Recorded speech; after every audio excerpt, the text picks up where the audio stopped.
வணக்கம். அனைத்து உறவுகளுக்கும் எனது இனிய காலை வணக்கத்தை தெரிவித்துக் கொள்கிறேன். உங்களிடத்தில் ஒரு சிறு ஜோதிட குறிப்பை பகிர்ந்துள்ள வருகிறேன்.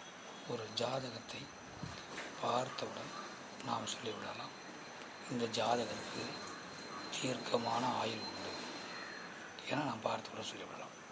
அப்படிப்பட்ட அமைப்புகள் ஏராளம் இருக்கின்றன. அதில் ஒரு அமைப்பை மட்டும் நாம் இப்போது பார்ப்போம். சனி பகவான் ஆயுள்காரகன், தொழில்காரகன், ஜீவனக்காரகன், கர்மகாரகன்.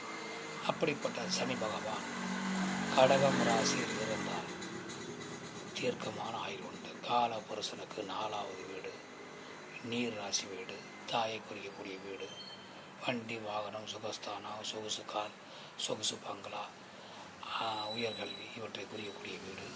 இந்த வீட்டில் காலபுருஷனுக்கு 4வது வீடான கடக வீட்டில் சனி பகவான் இருந்தாலும், அல்லது காலபுருஷனுக்கு 8வது வீடு விருச்சிகம் வீடு, நீர் ராசியை சேர்ந்த வீடு, திடீர் அதிர்ஷ்டத்தை குறிக்கக்கூடிய வீடு, அசிங்கம் அவமானத்தை குறிக்கக்கூடிய வீடு, காலபுருஷனுக்கு 8வது வீடு விருச்சிகம் ஆயிலை குறிக்கக்கூடிய வீடு, அந்த வீட்டில் சனி பகவான் இருந்தாலும், அல்லது காலபுருஷனுக்கு 12வது வீடு அயனஜயன போகத்தை குறிக்கக்கூடிய வீடு, வெளிநாடு, நாடு வாழ்க்கை, வெளிநாட்டின் வருமானம், உல்லாச வாழ்வு, இறுதி காலத்தில் சுகமாக வாழ்வாரா, நிம்மதியாக உறங்குவாரா,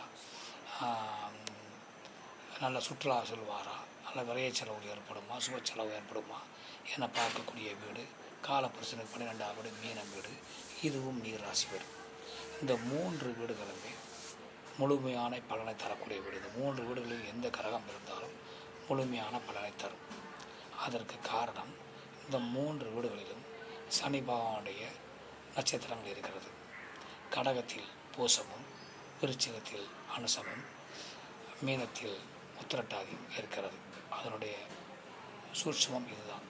ஆனால் இப்படிப்பட்ட அமைப்பு உங்கள் ஜாதகத்தில் இருக்கிறதான பார்த்து கொள்ளுங்கள். மற்றவற்றை நாம் அடுத்த வீடியோ காண்போம். நன்றி, வணக்கம்.